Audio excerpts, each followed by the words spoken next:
Hi friends, it's Grace and welcome back to my channel. As you know, if you're following me for any length of time and this is not your first time here, it has been a while now since I filmed and edited and uploaded a video. It has been like a month and a half and it was not an intentional hiatus, but it has been a really crazy busy couple of months. As soon as we start getting into summer, it starts getting that way. We did have Ben's parents come and visit us, and that was amazing. That was a great week that they spent here with us.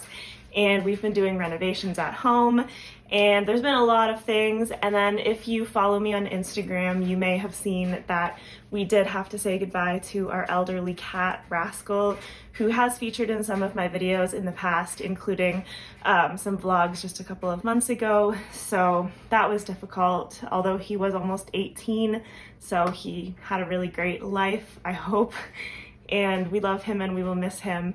But that is something that happened as well. But this is something that I want to be doing, making videos, and I haven't found the time for it, and I really wanted to just carve out the time for it. And so today I have a video that it's been far too long since I've done, and I didn't even realize how long it had been until I went back through my channel and looked at my history of making this video, which is standalone book recommendations, my absolute favorite standalone books that I have read. And I would say recently, except that the last time I made this video was in November of 2022.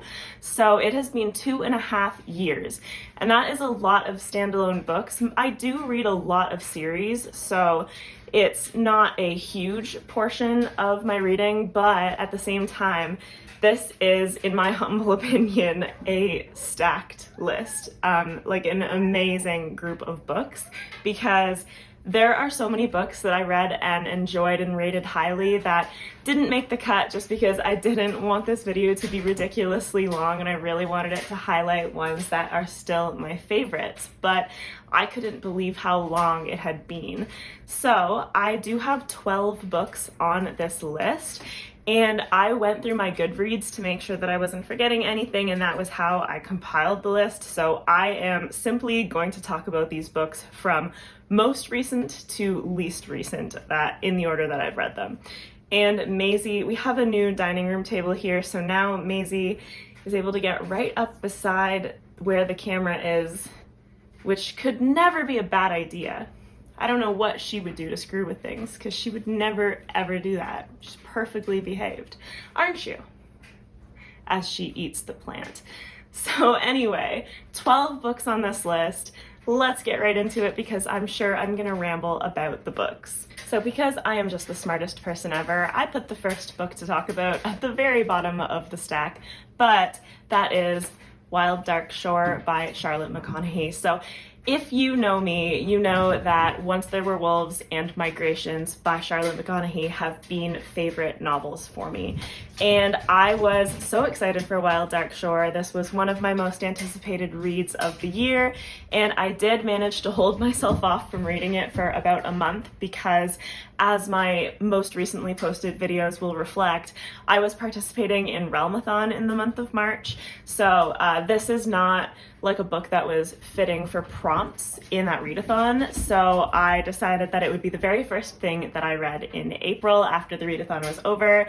I kept myself to that promise and I loved this. So in this book, we follow a family that is living on a very remote island that is very, very far south in like the ocean that is between Australia and Antarctica. Very remote location, and the purpose of this island was to be a seed bank, and Charlotte McConaghy often writes about the near future through a climate-focused lens, and so what she's doing in this book is projecting us into the future where we have seed banks around the world to essentially conserve essential species because elsewhere they are being ravaged by sea levels rising, by wildfires and forest fires and floods and natural disasters. And there has been a small research base with some scientists on this island, but even this island is no longer going to be hospitable to the storage of these seeds and the research facility. It's not safe to live there any longer, so the scientists have left, and this family that was sort of like the caretakers of the island, they are leaving soon as well, but not quite yet. There are some final things to be done before they can leave, and they need to choose the seeds based on instructions that are to be brought with them off of this island. And then we have a woman who is from Australia who ends up showing up on this island after like a boat wreck where she was coming to find someone who was on this island and is unclear, like has lost contact and was worried and was trying to come and find someone. So she ends up showing up, and this family is kind of suspicious of her. It's only a father with 3 children, and they end up you know, being forced to form at least a working relationship with one another while they figure out what to do. And this is a very like isolated and thrilling type of literary fiction, which I think is what Charlotte McConaghy has done so well in all of her novels. She always manages to make me really emotional. I definitely was crying in the cafe at the end of reading this. I was trying not to because we were in public, but I was at the chair of the table that was facing away from all the people, so Ben could just see me trying my hardest not to tear up. But I love the way that she does characters and the way she builds them, and also her like descriptions of nature and the way she makes everything so vivid. And every book so far by her I've just been able to sink into so thoroughly. So yeah, I loved Wild Dark Shore, and if you like this type of novel, then this would be like a wholehearted recommendation from me, because I can't see why you wouldn't love this one as well. Next up, we have Blood Over Brighthaven by M.L. Wang, and I read and really enjoyed Sword of Kaigan by this author as well, but honestly, Blood Over Brighthaven blew Sword of Kaigan right out of the water for me. This was phenomenal in my opinion, like such a strong standalone with like a theme and a message and strong characters, like compelling characters. I definitely have seen the criticism of Blood Over Brighthaven that it is too obvious in its themes and that it kind of like beats you over the head with them and they're very on the nose, which I think is true, but is not a negative to the book for me. So I think that that's a criticism to take on board depending on what your tastes are. But this book begins, we follow a magic user that wants to be the first woman to actually pass the entrance exams and successfully gain access to the elite group of magic users in this city. And this city is essentially supposed to be like an oasis, and it is protected by this magical bubble inside of like essentially a wasteland of danger outside of it. And the people that live in the city, like their lives aren't necessarily perfect. Like there are working class people and people who struggle that live in there, but the people who live in the city are supposed to be the lucky ones. And alongside this young woman, we also follow a man who did come from outside of the city and sacrificed everything along with his family to try and enter the city and make it from the wastelands outside into where they think they would be safe. But there are a lot of like class divides and racial divides as themes in this book, and in my opinion they're done really well. The 2 characters that we follow are from entirely conflicting backgrounds. We have one who as a woman, when women are so heavily discriminated against as magic users, she faces a certain type of discrimination, but our second character faces an entirely different life experience and set of things that he is discriminated against for, and so they end up coming together to work on a project together. And the interactions and the like revelations and the relationship that arises out of that, I think were really intriguing and done really well. And this book like commits, I would say, like Wang was not pulling her punches with this one. So once you get the ball rolling and once you get the plot rolling, she really sees it through to its inevitable end. And in my opinion, it was just like an explosive plot that I was so happy that she really went through with it. It was a satisfying conclusion.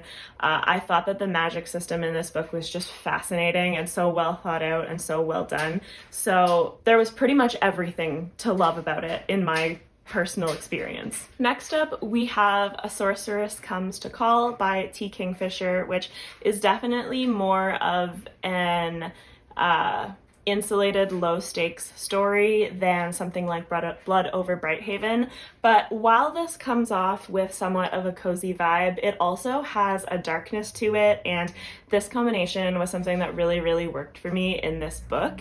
I think that our main character's name was Cordelia. Yes, it was. I'm glad. I'm so terrible at remembering characters' names sometimes, so I'm glad I can at least remember our main character's name. But our main character is 14 years old and her mother is an evil sorceress, and Cordelia is severely mistreated. She is abused by her mother. Her mother has the power to make her obedient if they're in public and she is not pleased with anything that Cordelia does. She has the power to make her sit there silently or have pleasant manners when Cordelia is like screaming on the inside, and she is such a shy and sweet young girl because she has lived under her mother's thumb her entire life. They're not allowed to have any closed doors in their home. There's no secrets here. So when we kind of get the plot moving in A Sorceress Comes to Call, it's when Cordelia's mother meets a somewhat middlingly wealthy man and ends up with an invitation to stay at their home, and she is definitely angling to marry him, and her goal is to take advantage of this entry into polite society to see Cordelia married off to a wealthy man eventually.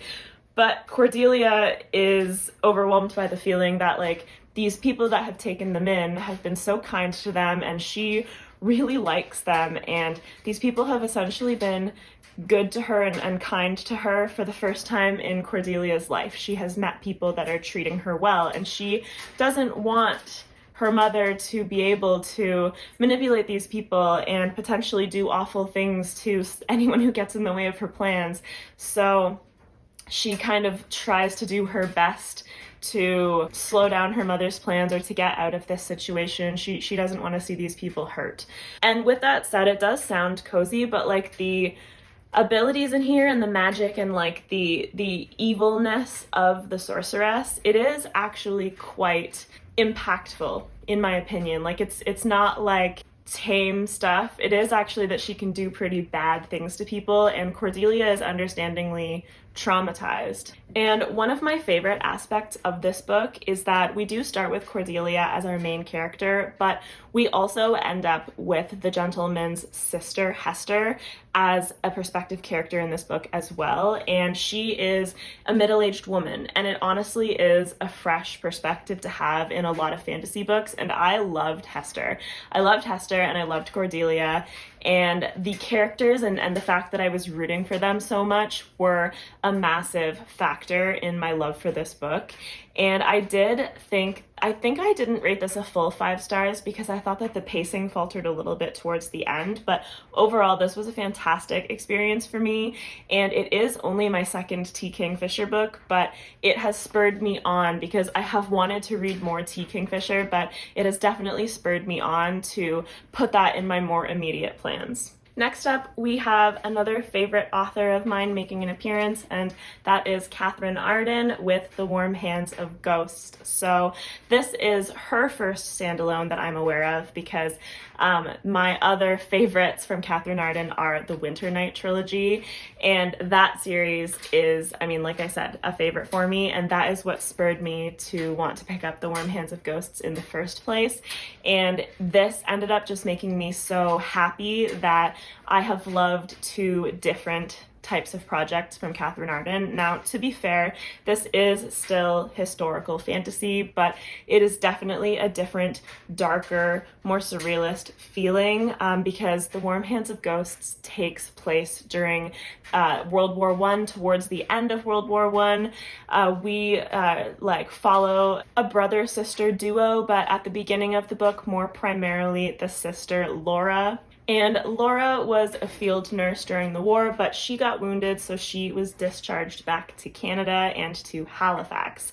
And Laura is present in Halifax during the Halifax harbor explosion of 1917, and I love to read about this as a setting because of the impact that it had on Canada at that time. And I don't think that a ton of people are actually aware of the Halifax harbor explosion if you're not Canadian, but it is a really personal setting that hits closer to home, since it's something that I remember reading about since I was a kid, when you read about Canadian disasters and things like that.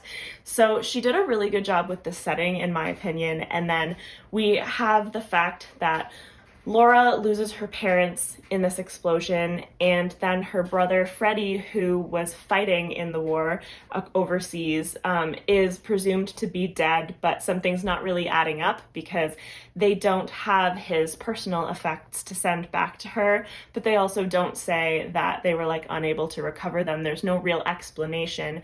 So he's more missing, and she doesn't really trust what she's being told, so she is determined to go back overseas to find her brother. But what she finds when she gets there is that there is sort of a rumor among soldiers and people who have been in this part of the front lines that there is a almost ghost-like entity where soldiers are able to find this hotel and a bar where they can enter and be gifted oblivion, and it sounds suspicious. So there's some investigation going on into where her brother went and where some other soldiers might have went. And we do also follow her brother for parts of this, and we get some perspective on what happened to him at different points while he was fighting on the front lines.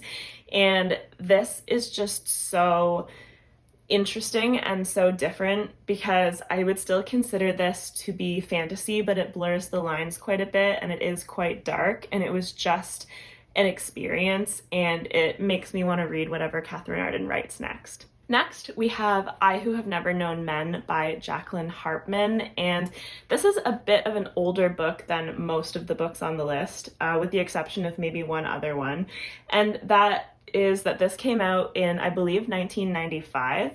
And this is one that I didn't give 5 stars upon finishing it, but it's a book that has stuck with me.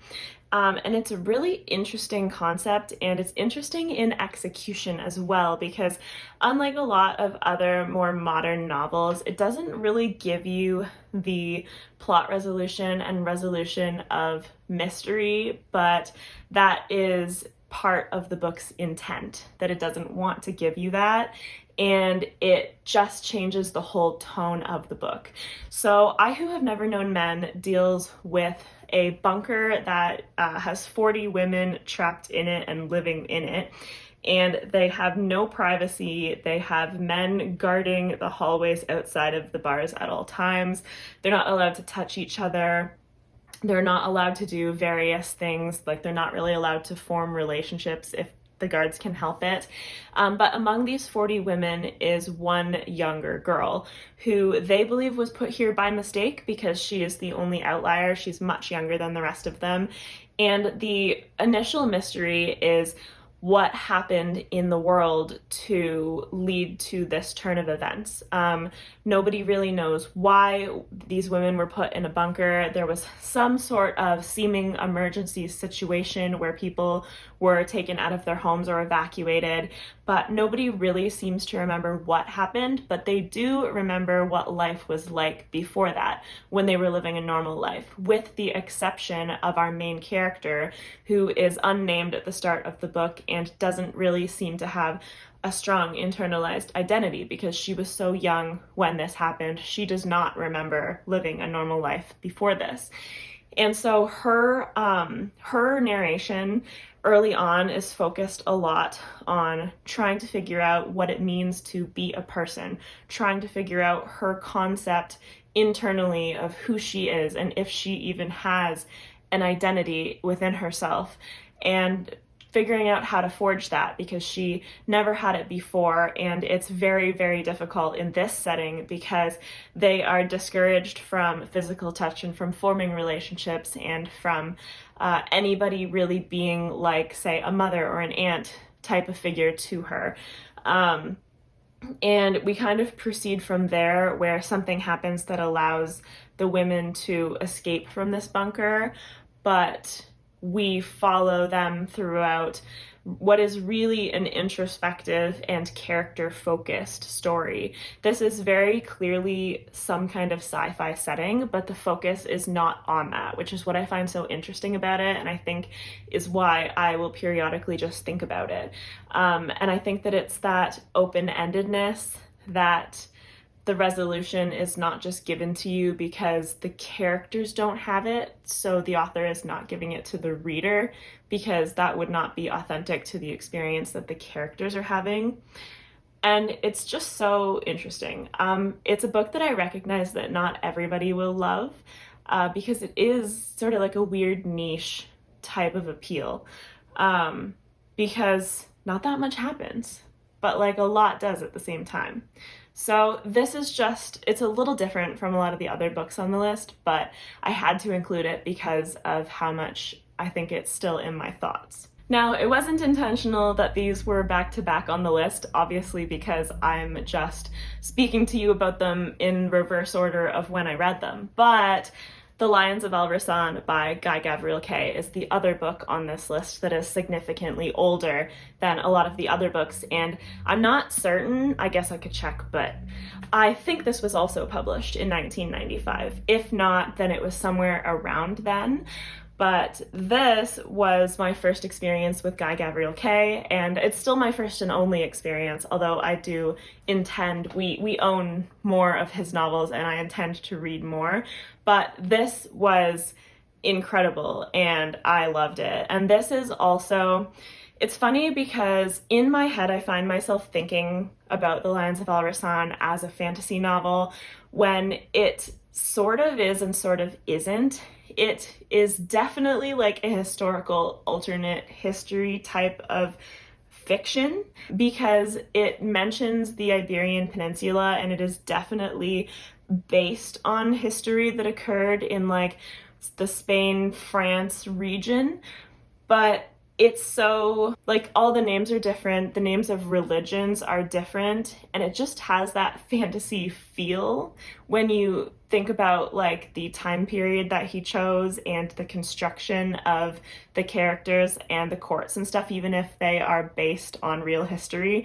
It's such a funny thing that way, because I think that a lot of Gavriel's books are like that, where my brain thinks of them as fantasy, even though it's very debatable because there are very few, if any, overt fantasy elements in this book. But that's a side tangent. His writing is phenomenal, and that is the basis of what makes this book great. And the second thing is the characters that you get in here. And we follow three primary characters for the duration of this book. And I don't remember the names of the religions and the affiliations, but our three main characters are named Amar, Rodrigo, and Johan, and they all hail from different parts geographically, different backgrounds, and different cultures and different religions. And these religions are essentially at odds with one another. They are rivals, they want land, they want to war with one another. And the beautiful thing about The Lions of Alrasan for me is that this book creates the perfect storm for these three characters and their associated, like, immediate groups. Their interests align for a brief moment in time, and it allows these three characters to form these beautiful relationships with one another. And the thing that you know throughout the whole book is that while their interests can be aligned for a short period of time, they are not going to remain that way. It's inevitable. It's not really something that the book is putting into question, although it definitely makes you hope that it wouldn't come to that, but it's not really something that the book is questioning. It's letting you know for certain that there's only a short period of time where these interests can align because the division is so deep between the groups that these people are part of, that eventually it's going to come to a head again.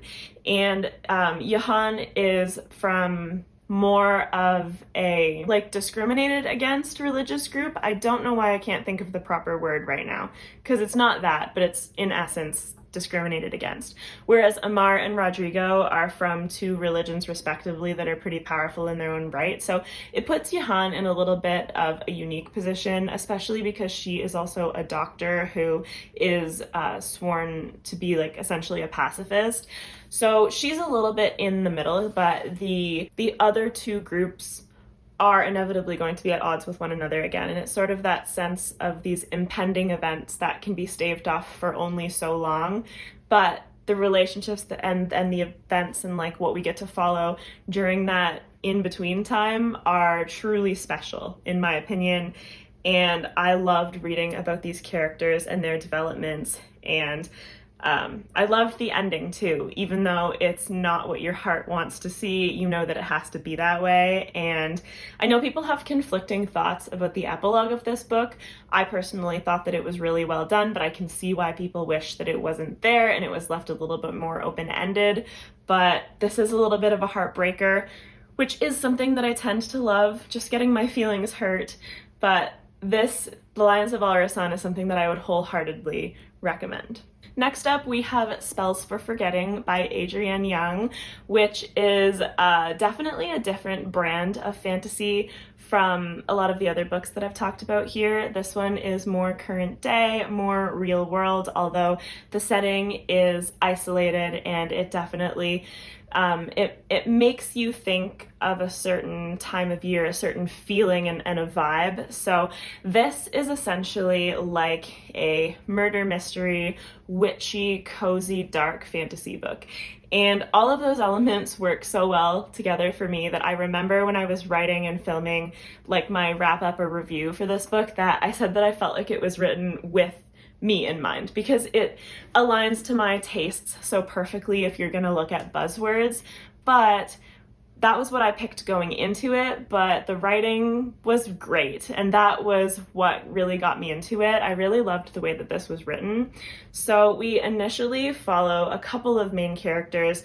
We have a boy, well, not really a boy, a man named August and a woman named Emery. And August and Emery are, I think they're nearing 30 now. They're in their late 20s, but they were a girl and a boy back when they were about 16 or 17. And August was accused of murdering Emery's best friend, Lily. And it was never necessarily proven that he did this, but kind of the court of public opinion on such a small island community was enough to drive him and his mother away to the mainland, and he has stayed away ever since. But now his mother has passed away, and August needs to come home to see to her affairs, to sell her house, to make sure she gets a proper burial, etc. And so he doesn't really want to come back, and Emery has inherited working at her parents' shop, and I don't think that this is a life that Emery wanted for herself. I think she wanted something more than to just continue living in this tight-knit community.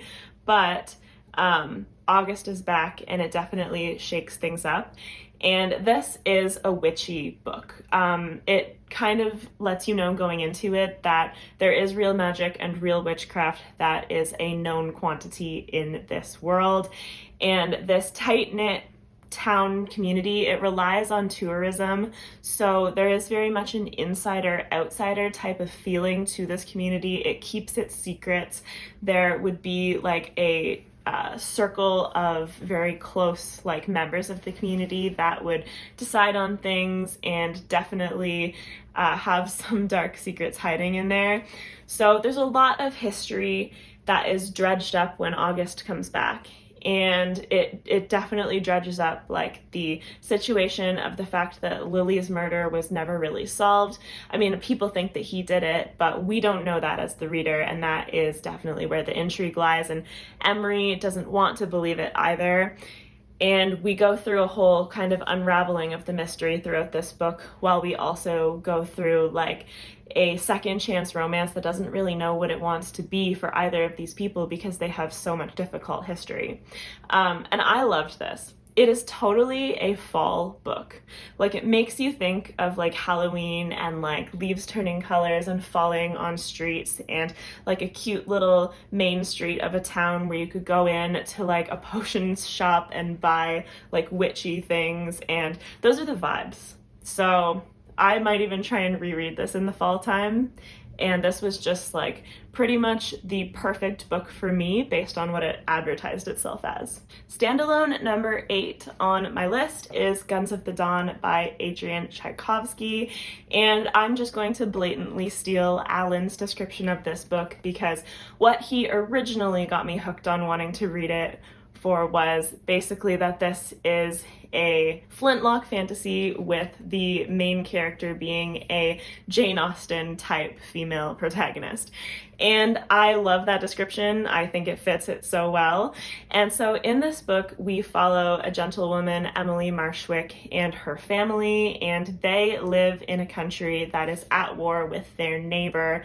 And eventually, after this war drags on for a while, it's clear that it's not going super well based on the fact that the draft has run out of like able-bodied young men. It has to expand to like younger men into boys, and then older men that would not normally be asked to go to war. Eventually, we get to the point where they need to draft women. They need to send women to war. And our main character, Emily, volunteers for her household because she knows that if none of her blood family wanted to go, then one of their servants would be forced to go, and she doesn't want to subject anyone to that. And it is essentially this character's experiences with the horrors of war. And it's so much more than that, but that is the simple description. But it does have those elements of like Jane Austen's society, like the polite society and manners, and it's such an interesting combination, and how men from this time period feel compelled to act around women versus the men that feel that now that women have been drafted into the army, they can treat them like any other soldier.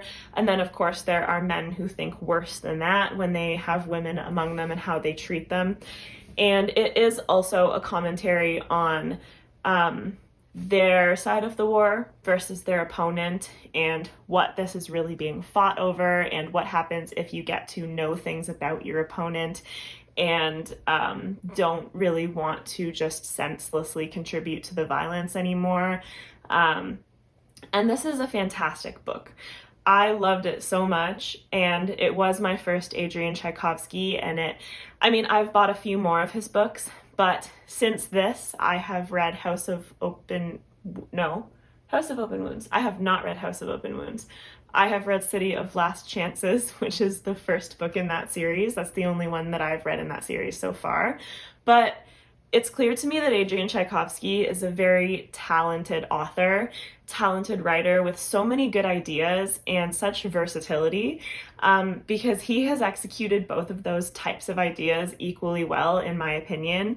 And I'm just really eager to read more books from him, but I will never hesitate to recommend this one to people because it is a standalone, and I think that it would be a fantastic entry point to experience him as an author. Next up, we have The Hacienda by Isabel Canas, and this is more of a horror romance. It does have fantasy elements because of the horror elements being fantastical, but it isn't a fantasy book. This list isn't exclusively fantasy anyway, but this book has to do with a woman who needs to needs to secure her and her mother's place in society, needs to ensure that they have a place to live after the death of her father. And so she agrees to marry a man that she doesn't really know too well. And she does know that this man's first wife had a sort of mysterious death, but she's not really in a position to be picky. Like, he proposes to her and she is desperate in a way that she needs to ensure hers and her mother's safety. So she agrees to marry him and to go live in his hacienda and try to get to the bottom of what happened to his first wife. And as far as I'm aware, this is loosely inspired by Rebecca by Daphne du Maurier. And so I haven't actually read Rebecca, although I have been intending to for quite some time. But I love this setup and I love this setting and sort of like the house where somebody might let slip something that they shouldn't, but for the most part, people won't tell her things. There are secrets being kept, but there are very clearly dark things going on in this house that are supernatural in nature. And Beatrice ends up going to a priest from a nearby town for help to try and protect herself, to try and see if he has any ideas on how she can protect herself from whatever is in the house. And it kind of goes from there. It's very unsettling. It had a great combination of scary with like the fantastical elements and the relationship building. The balance of all of those things really, really worked for me in this book. Especially with the like character resolutions, like the plot, where the plot went and what happens to certain characters and the answers that we get. So I loved this book, and it does feel like a really long time now since I've read it, because if I'm not mistaken, this was October 2023. And I should probably reread this coming up on 2 years. This is like a perfect Halloween time book. And this is one of my top recommendations for a horror that is slightly less hardcore, but is still a horror novel. Next up, we have The Spear Cuts Through Water by Simon Jimenez.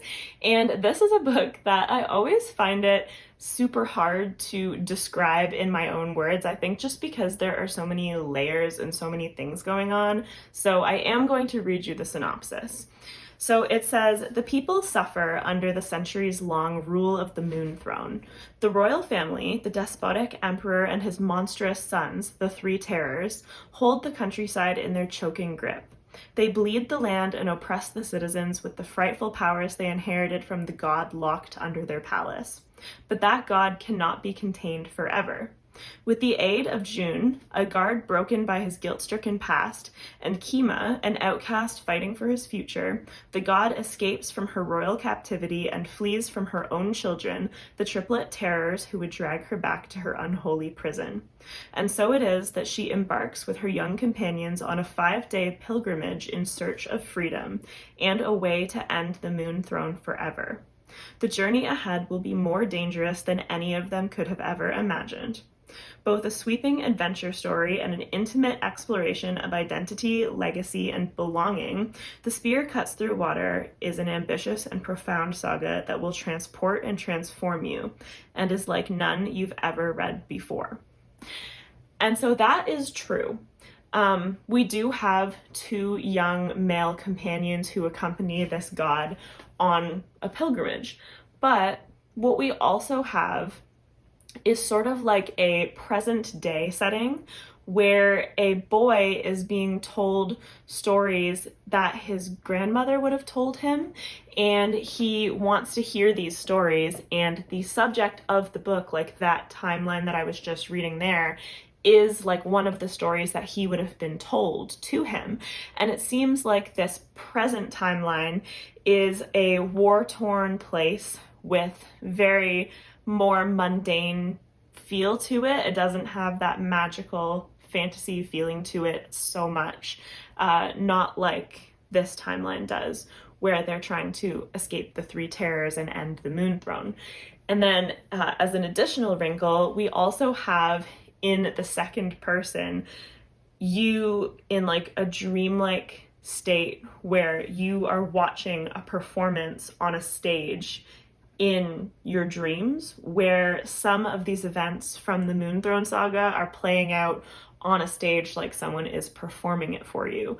So there's a lot of layers to this novel, and I completely agree with the assessment that it is unlike any other book. And for that reason, I think it deserves the recognition and to be on this list, because this book is an experience. It has the perspective changes and the narrative structure that are so unique, and I think that Simon Jimenez was so skilled to do it that way. Personally, I didn't find the characters in this book to be as strong, although I did like them. And I think that that strength instead just comes from the things that I've mentioned so far.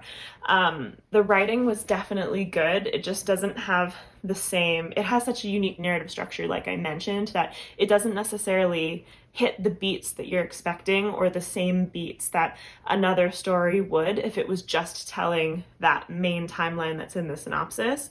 And instead it's just very different and intricate. So Ben actually has a full review about The Spirit Cuts Through Water, and so I would direct you to that, and I will try to remember to link that in my description, because I'm sure he can say a lot of this better than I can, but I respect the hell out of this book. I think that it is incredible. Now, we are almost done, only 2 more books, and the second last book on this list is This Is How You Lose the Time War by Amal, El-Mohtar, and Max Gladstone. Now, speaking of different frameworks and different narrative structures and like a dreamlike state, This Is How You Lose the Time War has all of that and more. This is a purpley prose, surreal, weird, fascinating novella. And I understand why a lot of people actually don't like this at all, but I loved it.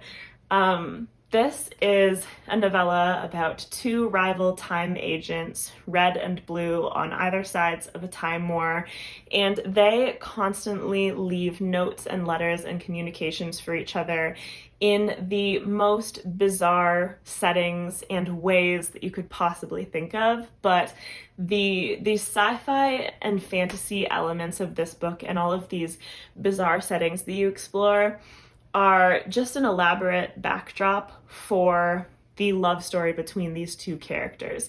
They are slowly, over a very, very complicated long time, getting to know one another and eventually ending up in this epic, passionate love affair where they don't believe they can ever be together because of the okay, I can't say that word. The fact that they're on enemy sides of this never-ending war, but they try to have a relationship anyway through their communications that they do their best to hide from any other eyes except for each other's. And yeah, I just think that this is so fascinating. I still think about it. Do I understand everything that happened? Absolutely not, because the imagery is so out there, but I just loved experiencing it. And if I reread it, I don't know if it would completely recapture that first same experience that I had, although I'm sure that I would love it again, and I will probably reread it eventually. But reading it the first time kind of felt like a fever dream in the best way. So this is one that I do recommend because it's so short.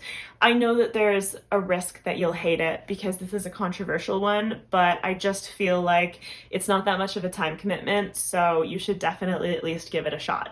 And then last but not least, we have a book that I kind of feel like is cheating, but technically it's written as a standalone, and that is The Heroes by Joe Abercrombie.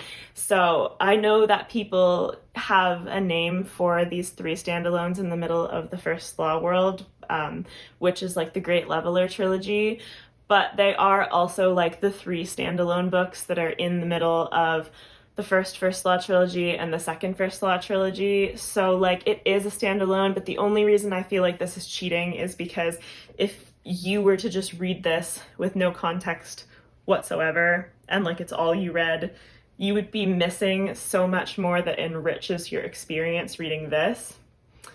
But with all that aside, this book is essentially the story of one long battle that takes place over like 3 days. And it has so much of Joe Abercrombie's prose and humor and writing style and like character work on display in such an entertaining way, in my opinion, that this is my favorite of the 3 standalones. And even though this is like, I don't even know, like around 600 pages, I feel like I remember blowing through this because it's so interesting the way that he does it. He has this technique in here where he jumps heads throughout a scene where like a battle scene will be progressing, and you just jump from person to person as the flow of the battle moves. And this just feels like a breeze to read because it is so easy to be pulled along in it. And you have old characters in this and new characters and just characters that jump off the page at you, and they're so fun to read, and the pacing is great. I don't remember everything that happened in here because there are certain parts of battle where I will gloss over, like formations and stuff, but it's not a lot of focus on that really at the end of the day. It's a focus on how the different factions that are taking part in this battle like strategize and how they feel and how their relationships are and like what's going on behind the scenes, while also featuring like the actual battle. So this is a really interesting one. It's a standout for me for sure for Joe Abercrombie's first part of the first law. And I mean, I would recommend this, but it also comes with the caveat that, like I said, this is kind of part of a series. Now, with all of that said, and I'm sure I have talked for a ridiculous amount of time at this point, when all is said and done, I'm just really happy to have sat back down here and filmed a video again and to have made time for it. That makes me really happy, and I hope that some of you have still stuck around and are going to watch this. And if you watched the whole thing, thank you so much. I appreciate you very much. And I hope that you enjoyed this list and that you got something from it, even if you've read all of these books. I hope you enjoyed hearing me talk about them. I would love to hear your thoughts on them. I would also love to hear if I put anything on your TBR or on your radar with this video. And with that said, that is the end of my best standalone recommendations list. So thank you so much for watching. As always, please like and subscribe if you did like this video. I'm going to be doing my best going forward to get back to putting out content more regularly. However, I will say that we are still doing renovations in our house. So at some point we're going to have to pack up the books on these shelves, which is very stressful to me. So I'm going to try and get a couple more videos prepared before we have to pack up these shelves. But I'm just going to do my best, and thank you so much for sticking with me. It is so, so much appreciated. And as always, I will have my Discord with Ben and the rest of my socials in the description if you're interested in any of that stuff. And I hope you have a fantastic rest of your day. Bye!